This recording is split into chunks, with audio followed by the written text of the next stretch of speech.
안녕하세요. 책 읽어주는 편안한 엄마입니다. 우리나라 현대 여성문학사에서 거의 최초로 욕망의 주체로 스스로를 가시화하는 여성들을 소설의 무대에 세움으로써 여성성에 대한 상투적인 관념을 바꾸는 도전적인 문제의식을 보여준 작가입니다. 작가 강신재는 문학이 나의 전부라는 신념보다 생활을 더 중요하게 여기며 일과 생활, 가정을 양립시키기 위해 노력하고 있다고 한 바 있는데, 이는 문학적 불성실의 증거가 아니라 여성 작가가 처한 딜레마에 대한 솔직한 고백이라 보아야 할 것입니다. 오늘 읽어드릴 작품은 찬란한 은행나무가 되겠습니다. 저의 선택이 여러분의 편안한 시간에 적으나마 도움이 되어드렸다면 구독과 좋아요를 눌러주시기 바랍니다. 펴낸 곳 현대문학 지은이 강신재 찬란한 은행나무.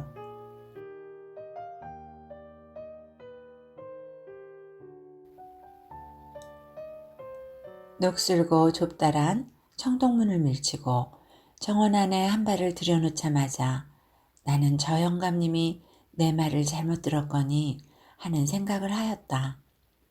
울긋불긋 단풍진 남산을 배경으로 깊숙한 A형의 진 초록빛 지붕과 새하얀 벽을 가진 그 양옥은 저녁 햇살을 눈부시게 반사하며 아주 호화스러운 기풍으로 정원 안 깊숙이 있는 것이었다. 마당 안에는 장미니 코스모스가 만발한 채로 쓰러져 있고 낙엽이 발목까지 푹푹 쌓이는 땅에는 마음 놓고 우거진 잡초 사이사이 난초니 국화니 모란 따위가 함부로 짓밟혀서 오죽 고가하였으랴 싶은 폐원의 아름다움을 지니고 있는 것이었다. 가까이 가면서 바라보니까 2층으로 되어 있는 처마민 높이까지 고운 다갈색으로 변한 넝쿨이 보기 좋게 기어올라서 문인이 창틀을 이룬 상질의 고동색 목재와 재물에 어울려 있었고, 남쪽으로는 널따란 프렌치 스타일의 한 장박이 유리문이 있는 것하며 집 지음새 전체가 아무래도 지나치게 사치한 것이었다. 내가 예산하고 복덕방 노인에게 말한 가격으로는 도저히 살 수 있는 물건 같지가 않았다. 영감님이 필시 귀가 좀 어두우려니. 테라스 옆에 홀쭉하게 다듬어진 키 큰 은행나무 한 그루가 꼿꼿이 하늘을 향하여 서 있는 모양은 그 중에서도 매우 매혹적이었다.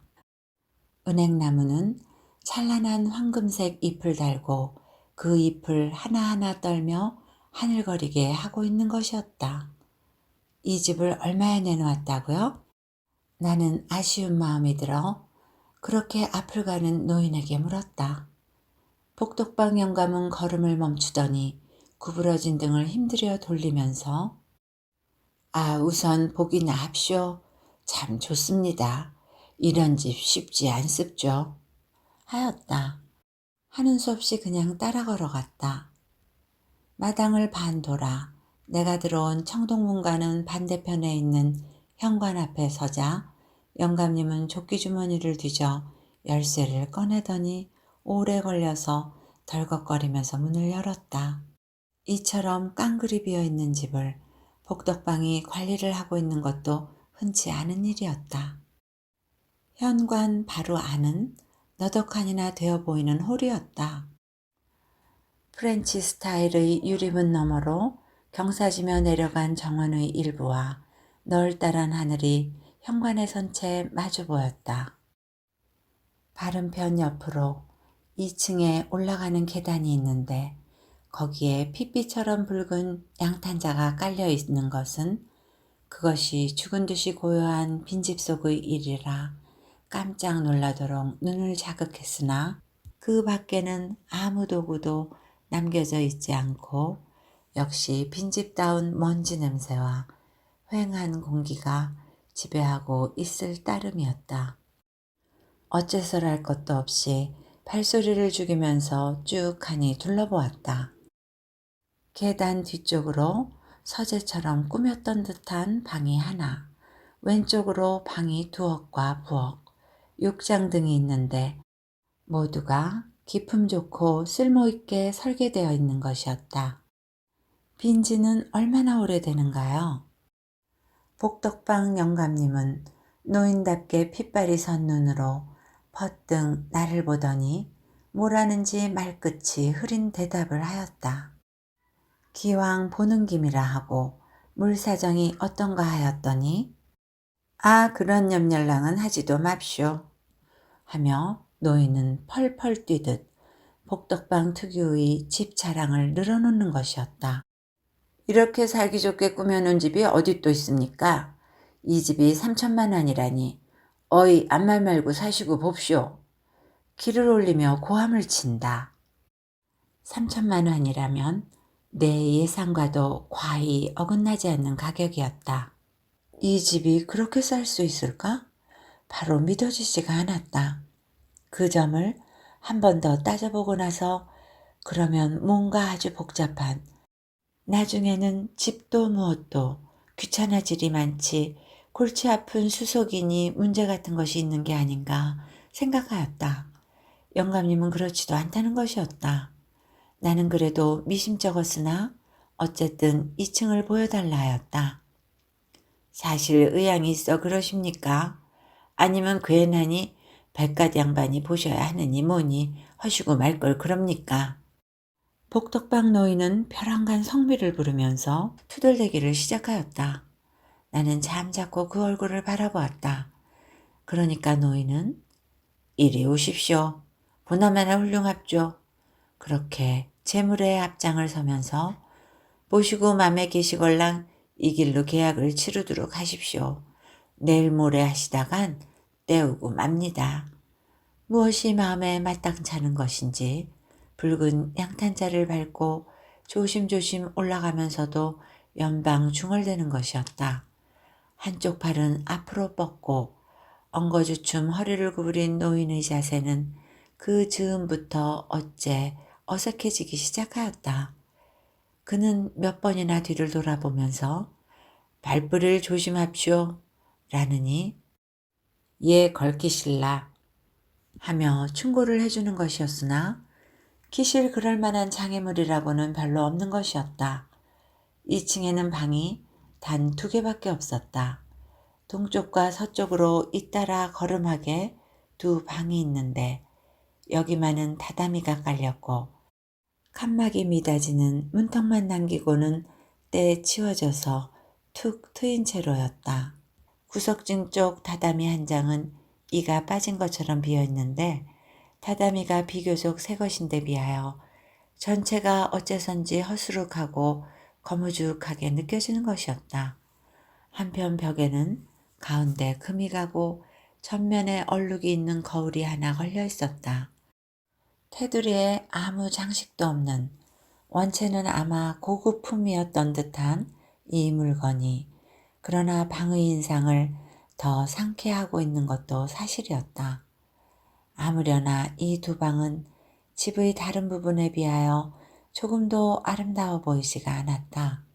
만약에 창 가까이 찬란하게 빛나는 은행나무 꼭대기가 잡힐 듯이 가깝게 보이지 않고 또 그 너머로 진홍빛 석양이 물 쏟아지듯 흘러들어와 온 방에 퍼져 있지 않았던들 이곳의 살풍경함은 할 일 없는 헛간의 그것이라는 생각이 들었다. 하기는 그 불이 난 것 같은 불그레한 빛깔이 빈 방에 하나가득 들어찬 느낌도 꽤 기이한 것이기는 하였지만 그 위에 이 2층만은 사변 때에 파손되기라도 하였던지 비교적 새로운 수리의 자국이 군데군데 눈에 뜨이는 것이었다. 복덕방 노인은 좋습죠. 하고 입안으로 뇌이기를 그만두지 않으면서도 재촉하듯 복도에 선 채로 있었다. 2층이 저기 실망을 주었으므로 나는 앞뒤가 뭔지 동떨어진 듯한 뒤숭숭한 기분을 정리하지 못한 채로 창문으로 정원을 내다보고 있었다. 석양은 그러는 사이 붉은 빛을 거두고 어슴푸레한 어둠이 주위를 휘덮기 시작하였다. 아름다운 은행나무도 이제는 빛나지 않고 거무죽죽한 유지 빛으로 변하여 갔다. 이때 나는 이가 빠진 것처럼 비어있는 그 바로 옆의 타다미 위에 가랑잎이 떨어진 듯한 갈색 얼룩이 두원 남겨져 있는 것에 주의가 이끌렸다. 다다미가 새 것인데에 대조되어서 그 갈색 얼룩은 이상하게 캐캐 묵은 오랜 자죽처럼 짙고 깊게 배어있는 것이었다. 자세히 보니 다다미가 들려있는 널빤자 위에도 이 편은 거의 전편에 걸쳐서 같은 빛깔이 흘러 있었다. 어쩐지 심상치 않은 자국인 것 같은 느낌이 든 순간에 나는 낭하에 선 복덕방 영감님의 세상에도 기묘한 주름살의 표정을 이해하였다. 겁에 질린 얼굴이란 언제 보나 이상한 것이지만 그것이 나이 많은 노인인 경우에는 참으로 특이하다. 할아버지, 이게 무슨 자국이에요? 나도 결코 좋은 기분이 든 것은 아니지만 웃으면서 그 위를 가리켜 보였다. 그랬더니 노인은 그만 와락 얼굴색이 변하면서 내려오슈 하며 뒤도 안 돌아보고 내닫기 시작했다. 두껍고 새빨간 양탄자가 아무리 급히 밟고 지나가더라도 조그마한 소리로 반응도 내지 않는 것은 이런 경우 정녕 언짢은 일이었다. 잠깐 사이기는 하나 나까지가 무엇인지 모를 것에 덜미를 눌린 듯이 흠빡 진땀을 빼고 만 것은 노인네가 직업의식을 내던질 만큼 진정으로 공포에 사로잡혀 있었기 때문이고 또 뒤쫓아오며 덮어씌우듯 급작스레 어둠이 짙어드는 마침 그런 시각에 처해 있는 탓이었다고 그렇게 변명을 하여둘까? 밖에 나오자 우습기도 하였지만 사실 큰 숨이 후휴 하고 내쉬어졌다. 그래 꺼림칙한 눈으로 집을 훑어보면서도 입은 장하게 말씀해 보세요. 이 집의 내력을 아무래도 알 것 아니에요. 그리고 난 미신 같은 거 지키지 않아요. 하고 딱하니 노인을 마주보았다. 결국 흉가라는 것이었다. 몇 번이나 사람이 죽었다. 그것도 자연사가 아니고 번번이 변사라는 것이었다. 사변 전부터 아니 일제 때부터 그런 소문이 있었다지만 그렇게 오랜 일이야 어찌 알겠는가.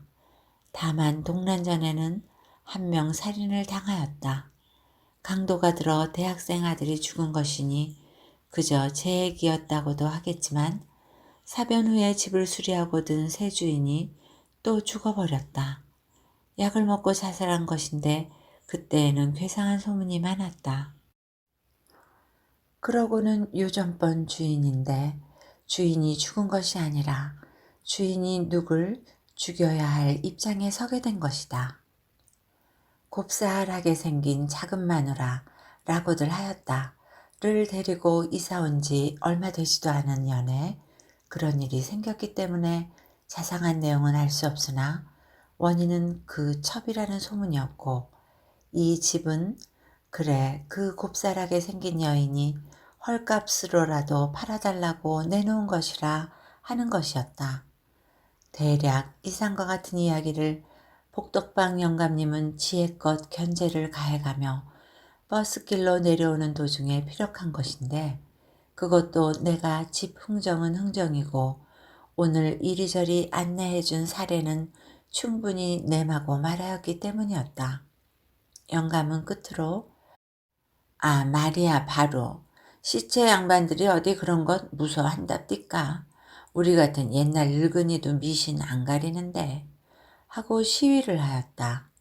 가리고 안 가리고는 고사하고 그 번번이 행사가 일어난다는 장소야말로 그 집 중에서도 바로 그 2층 한 모퉁이로 정해져 있다는 말은 내게는 적이 인상적이었다.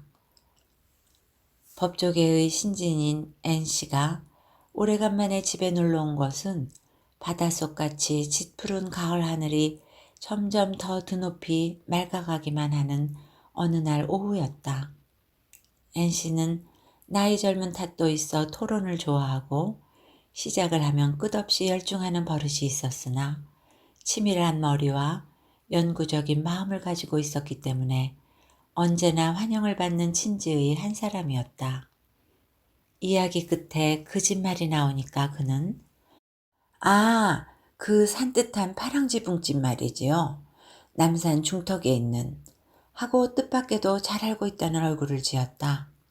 그래서 N씨는 그날 아무하고도 토론을 못하고 만 대신에 그 집에 관한 일하기보다 그 집의 마지막 주인이었던 살인범에 관한 이야기를 들려준 것이었다. 50대의 범행이 살인에까지 이르는 일은 급히 드뭅니다만 하면서 N씨는 그의 담당 변호사로서의 좀 색다른 경험담을 피력하였다. 이중구 씨는 부대하고 당당한 얼핏 보아 위장부다운 풍모를 가진 신사인데 다만 이마나 미간 언저리에 약간 신경질적인 움직임이 엿보였다. 특히 두 눈을 쉴 새 없이 깜빡이는 버릇이 있어 퍽 침착치 못한 인상을 주었는데 이것은 사건이 일어나기 얼마 전에 어떤 약간 우스운 장면과 함께 N씨의 머리에 기억되어 있어 N씨는 변호인 면회실에서 그를 만나자 대번에 이 사람이었구나 하고 알아볼 수가 있었다. 그것은 어떤 날 낮이었는데 을지로의 그릴에서 식사를 하고 나온 N씨는 바로 앞을 걸어가는 점잖은 신사가 건너편 테이블에서 식사를 하던 때에 몹시도 눈을 선벅거려서 기이하게 보았던 그 신사가 차도를 횡단하려고 좌우를 살피면서 멈춰선 옆에 가 서게 되었다. N씨도 저편으로 건너려고 생각한 것이다. 그런데 어지럽게 눈앞을 교차하는 자동차의 분류가 잠깐 끊어지자 N씨는 물론 길을 건넜는데 그렇게 서두르며 조바심을 하는 듯해 보이던 뚱뚱한 신사는 그대로 우뚝 선 채 움직이지도 않는 것이었다. 그러는 사이에 또 차들이 닥쳐와서 길이 막히고 한참 지난 년에 다시 그런 간격이 생겼는데 그는 이번에는 다른 통행인들과 함께 발을 내디딜 듯 망설이더니 또 그만 주춤하고 서버린 것이다. 그리고 뭘 하고도 할 수 없는 비참한 표정이 되면서 어쩔 줄을 모르듯이 길 양편을 살피는 것이었다. 사과를 베어 먹으며 노점을 지키던 길 건너의 소년이 빙글거리며 웃기 시작하였다. 그러다가 겨우 희귀한 순간이 길의 이쪽에도 저쪽에도 차의 그림자가 전혀 보이지 않는 귀중한 순간이 그 신사에게 허락되었다. 그는 두 주먹을 불끈 쥐고 코트 자락을 휘날리면서 있는 힘을 다하여 찾기를 뛰어넘은 것이었다. 소년이 킬킬거리며 웃고 있었다. 그 신사는 빈틈없이 훌륭한 옷차림을 하고 있었기 때문에 버스 정류장에서 바라다 보고 섰던 N씨에게 연민과 고소를 느끼게 하였다. 정말로 대단한 겉보였던 것이다. 하지만 다른 모든 면에 있어서 그가 결코 단순한 겉보가 아니었다는 증거로는 그의 실업계에 있어서의 성공을 말해야 할 것이다. 운수가 그를 도왔을 것도 물론이지만 그는 매우 용감한 저돌이라고까지 보이는 모험도 때로는 감행하여 이륙구분되는 실업가축에 끼어들게끔 된 것이었다. 게다가 꽤 명석한 두뇌를 가지고 있다는 말도 첨부해야만 할 것이다. 그는 학교에라고는 문전에도 가본 일이 없는 터이고 사변 당시의 어떤 비상한 체험으로 하여 심기일전하기 전까지는 그저 온화한 잡화 소매상으로 지내온 경험밖에는 없었으니까. 차량을 특히 무서워하는 것은 그가 전란통에 잃은 그의 가족, 마누라와 4명의 아들, 이 모두 다 차량에 의한 죽음을 당하였기 때문이고, 그는 그 5 죽음을 두 눈으로 똑똑히 보아야만 했던 까닭에 본능처럼 그것을 싫어하게 되었을 뿐이었다. 그러고 보면 끊임없이 깜빡거리는 그 눈의 인상도 침착하지 않다는 그저 그런 것이 아니고 오히려 무엇인가를 너무 골똘히 생각하는 탓인 것 같이도 보였다. 아들들과 마누라가 일시에 그의 주변에서 사라져버리자 그것들의 일 이외의 아무런 생각도 가져본 일이 없는 자파상 주인은 이제는 무엇을 해야 할지 알 수 없어졌다. 아무것도 할 수 없는 그대로 그는 포탄에 등을 떠밀려 피난행을 계속하여 간 것이었다. 그런데 그것은 마침 퇴각하는 괴뢰군이 북상해 오는 길을 거슬러 내려가는 도정이었던 탓으로 그는 붙잡혀 물론 이유도 없이 죽음을 선고받았다. 선고를. 아무도 그것을 일러준 사람은 없었으나 듣지 않아도 아는 일이었다. 백정에게 붙들린 개가 그것을 알듯이. 비슷한 경위로 잡혀온 20여 명이 한 줄의 노끈에 발목을 묶여서 주렁주렁 강변에 끌려나갔다. 그리고 일렬로 늘어서서 따발총의 난사를 받은 것이다. 저녁 노을이 핏빛같이 붉은 하늘 밑에서였다. 끌려서 걸으려고 애를 쓸 때에 그 붉은 노을이 연기처럼 발목에도 감기는 듯 하였다. 20여 개의 시체는 웅덩이 속으로 굴러떨어졌다. 흙이 덮이고 돌과 모래가마니가 잔뜩 걸려졌다. 이중구 씨는 숨이 붙어 있었다. 그는 살아서 세상에 돌아 나왔다. 육체의 고통의 그 극한이 무엇인지를 알고 돌아 나왔다. 귀신이 무덤을 헤치고 나온 것이다. 그는 내 굽으로 기어서 인간 사회로 돌아왔다. 그리고 그는 그 가족과 인간을 사랑한 온후한 자파상 주인과는 어딘지 다른 인간이었다. 남산 중턱에 있는 집을 보러 갔을 적에 그 집을 꼭 사자고 이중구 씨에게 졸라댄 것은 베키였다. 베키는 아직 20대의 가느스름한 흰 목과 작은 입모습이 청초해 보이는, 그러나 평판은 지독히 나쁜 전쟁 미망인이었다. 이중구 씨에게는 여자가 필요했다. 그리고 그의 새로이 인식된 취미로는 이렇게 가련한 듯 하면서도 요염한 계집이 맞았던 것이다. 너무 큰 걸, 뭐 그리 큰 집이 필요하다고. 이중구 씨는 그렇게 말하였다.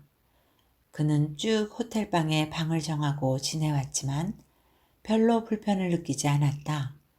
호텔에서 자고 나면 목적도 없이 돈 버는 일에 열중하였는데 누구이건 별 목적이 있어 사는 것이 아니라고 그는 생각하는 것이었다. 죽은 아들이거나 마누라의 생각을 이 씨는 결코 하지 않았다. 아무의 생각도 하지 않았다. 그저 가장 그를 괴롭히는 횡단보도에서의 곤란을 극복해 가면서 이리저리 뛰어다니는 일에 만족하고 있었다. 위안으로서 베키 또는 베키 같은 여인을 필요로 하였다. 집이 너무 크다는 말에 베키는 발딱 화를 냈다.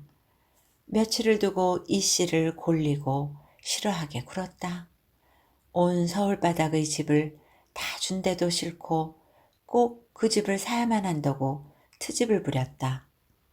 이 씨는 베키가 귀찮게만 구니까 흥미가 적어졌다. 그리고 베키가 그 집이 기막히게 싸다느니, 아담하다느니, 샀다가 팔아도 남는다느니 하고 보통 남의 집 아내가 말하는 듯한 투로 늘어놓는 것을 들으면 어쩐지 어색하고 편표롭지가 않은 것이었다. 마침내 이 씨는 짜증을 내어서 미간의 근육을 꿈틀꿈틀 움직이면서 내일 서삼공업에서 받는 수표를 널 주마.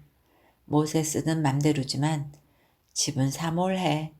호텔이 좋아 호텔이 하여 버렸다. 베키는 그 수표에다 좀 더 보태어 자기 명의로 그 집을 산 것이다. 지난 여름의 일이었다. 가격은 과연 엄청나게 싼 것이 틀림없었다. 덕택의 이중구 씨는 매일 도심에서 자동차로 돌아오지 않으면 안 되게 되었다.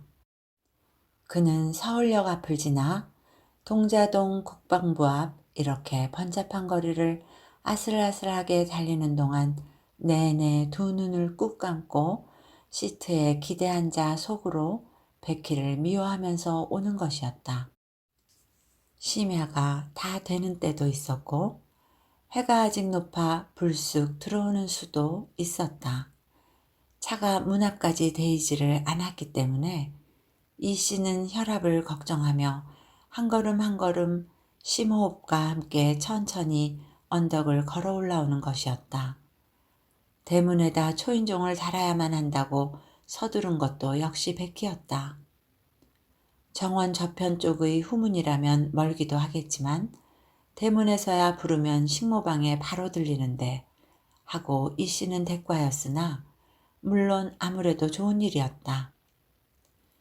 식모방을 옮기려고 그래요. 안방도 가깝고 지저분해서. 베키는 목수를 데려다 마당 헛간 모퉁이에 조그맣게 판잣집을 세우고 방을 들이라고 하였다. 식모는 그쪽에서 지내는 때가 많았다. 베키는 그 밖에도 이곳저곳 집에다 손질을 해서 살림살이에 제법 재미를 붙이는 모양이었다. 이중구 씨는 무관심하였다. 그는 그 2층에도 이사 오던 날 한번 베키에게 끌려 올라가 보았을 따름이었다. 며칠인가 툭탁거리고 나더니 베키는 그새 벌써 그런 일에 실증이 났는지 멋들어지게 고친다고 떠들던 집수리도 그냥 내던지고 게으르게 낮잠을 자거나 나돌아다니기만 하는 눈치였다. 이 씨는 베키의 심리 상태에도 무관심하였다. 그는 매춘부의 집을 찾아오듯 머물고 나가면 그만인 것이었다. 산들바람이 일기 시작한 무렵이었다. 그날 이중구 씨는 해가 미쳐 넘어가기 전에 언덕길을 올라오고 있었다. 서쪽 하늘이 빨갛게 달아서 남산을 등지고 띄엄띄엄 서 있는 집들도 다 함께 붉은 안개 속에 잠긴 듯 해 보였다. 땅을 딛는 이 씨의 발목에도 분홍빛 연기 같은 것이 얼기설기 휘말리는 것 같았다. 애를 써도 앞으로 나가지지가 않고 넓은 하늘에 대고 이마로 방아찍고 있는 것과도 같은 기묘한 안타까움이 일순 이 씨를 엄습하였다. 초인종을 몇 번이나 누르고 나서 이 씨는 소리기 없는 길목에 오랫동안 우두커니 서 있었다. 언제나 식모를 내보내지 않고 베키가 손수 나와 문을 열어주는데 늘상 그렇게 기다리게 하는 것이었다. 마주뜨이는 2층의 넓은 창문에는 장지문만이 양편에서 꼭 닫혀져 있는데 그 흰 창호지가 저편으로 들어오는 저녁 노을을 받아 이것은 또 일종 다른 거무칙칙한 분홍으로 물감칠이 되어 있는 것이었다. 그 빛깔을 바라다 보고 있자니까 이중구 씨는 어째서인지 모르지만 기분이 나빠졌다. 한 줄의 노끈에 주렁주렁 발목들이 엮여서 앞뒤로 당겨지던 이상한 보행을 그 형상은 제외한 감각만의 기억으로 외우고 있었다는 증거인지도 몰랐다. 그때의 그는 앞에 무엇이 기다리고 있는지 너무나 잘 알고 있으면서도 한 걸음이라도 앞으로 가려고 제대로 걸어지지 않는 초려만을 무엇보다 뚜렷이 느끼고 있었던 것이었다. 그가 이렇게 뒤숭숭하게 헝클어진 마음으로 괴이한 스크린을 쳐다보고 있을 때 한쪽 장지 구석편에 까맣게 뚫려있는 동전잎만한 구멍 옆으로 엷은 그림자가 하나 소리도 없이 움직여 갔다 하였더니 다음 찰나 새까만 눈알이 착 붙어 이쪽을 내다보는 것이었다. 이중구 씨는 소름이 쫙 끼치도록 놀라버렸다. 그 허수룩한 사람이 산 일이 있은 것 같지도 않던 2층 방에는 어느 때나 아무도 있지 않아야 옳다는 법도 없으련만 이중구 씨가 전신의 피가 역류하도록 놀란 것은 이치로 따진 결과는 아니었다. 옷매무새를 고치며 달려나온 베키가 생긋거리며 문을 열었다. 뭐라고 짓거리는 것을 건성으로 들으면서 현관 안에 들어섰을 때에는 이중구 씨도 좀 마음이 진정되어 무엇을 잘못 보았겠지도 싶어졌으나 또 그 2층의 쥐 죽은 듯한 고요함이 도리어 갑자기 그를 흥분시켰다. 그는 안색이 변하면서 제지하려고 드는 베키를 떠밀치고 빨간 양탄자를 깐 층계를 단숨에 뛰어 올라간 것이었다. 조금도 낯이 익지 않은 2층이라 이 씨는 자기도 모르게 복도어구에서 주춤하고 멈춰버렸다. 베키가 밑에서 뭐라고 악을 쓰는 것이 들렸다. 무엇인지 미친 것 같은 상식에서 어긋난 일을 하고 있다는 생각이 이유도 없는 공포와 뒤섞이며 머리를 스쳐갔다. 이중구 씨는 비교적 조용하게 미닫이를 밀쳤다. 그 순간 이중구 씨가 방 한가운데에 이쪽을 보고 우뚝 서 있는 동공이 찢기도록 눈을 크게 뜬 고수머리의 청년에게 맹수처럼 달려들어 틀어 눕힌 것은 사람을 보았을 적에 절정에 달한 이유 없는 공포와 극도의 경악 때문이었다고 그는 후에 진술하였다.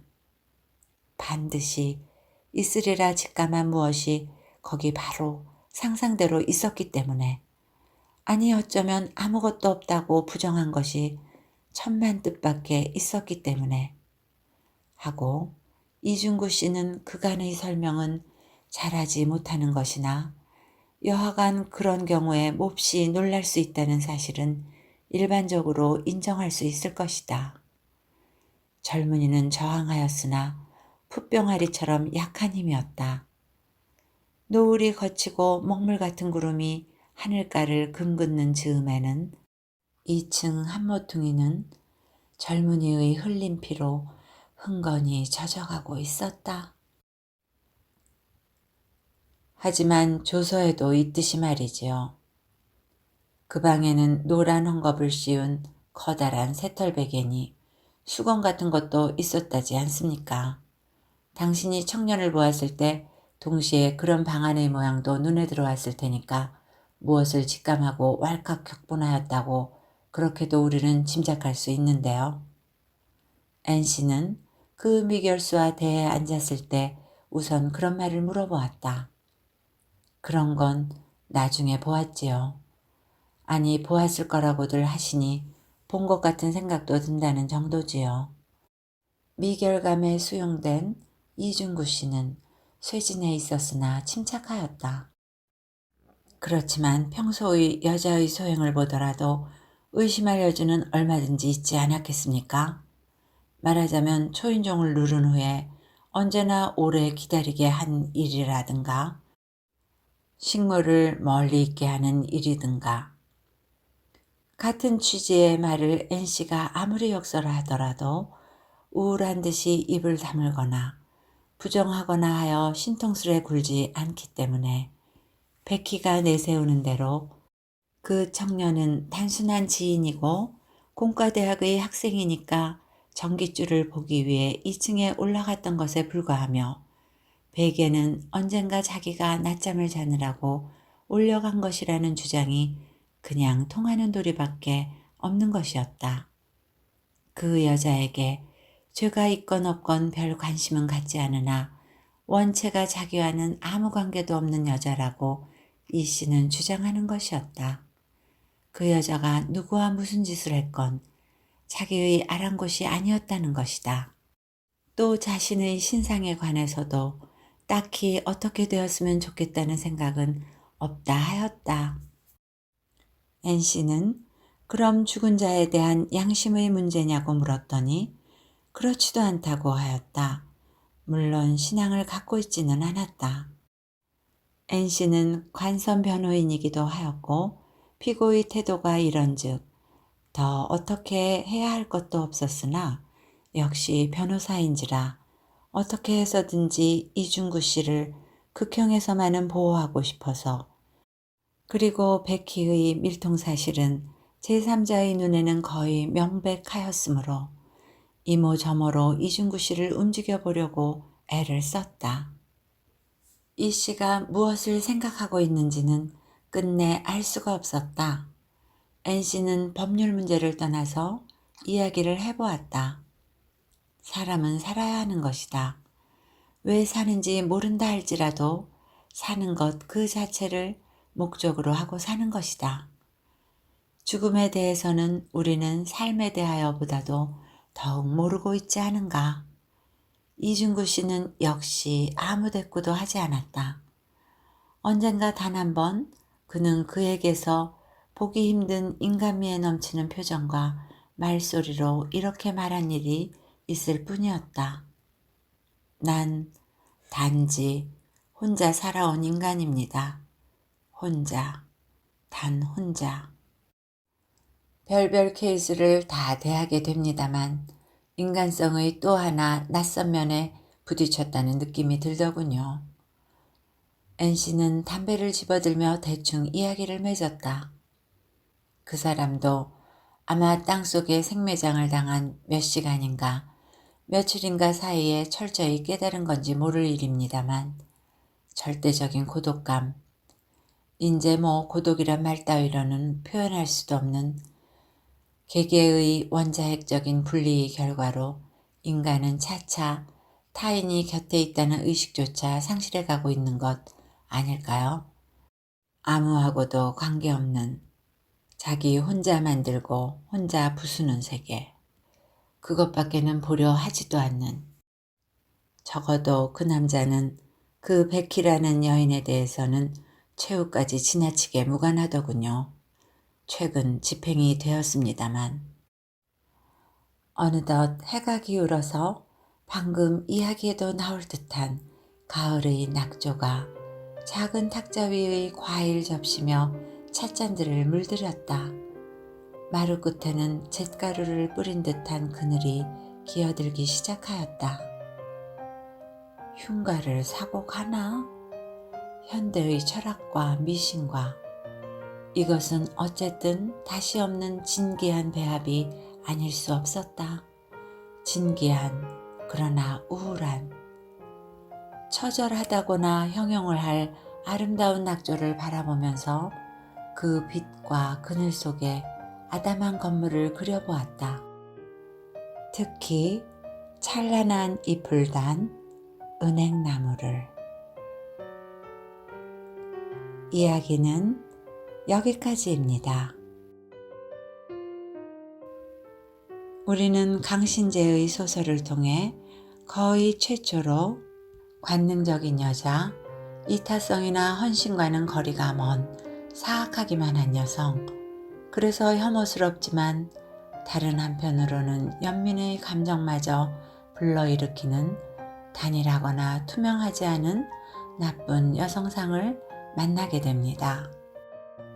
이 이야기에 나오는 20대의 전쟁 미망인이 된, 그러나 평판은 지독히 나쁜 백희라는 여성을 통하여 그러한 여성성의 일부를 그려내고 있습니다. 여러분, 편안한 마음으로 들으셨는지요? 오늘도 행복하세요.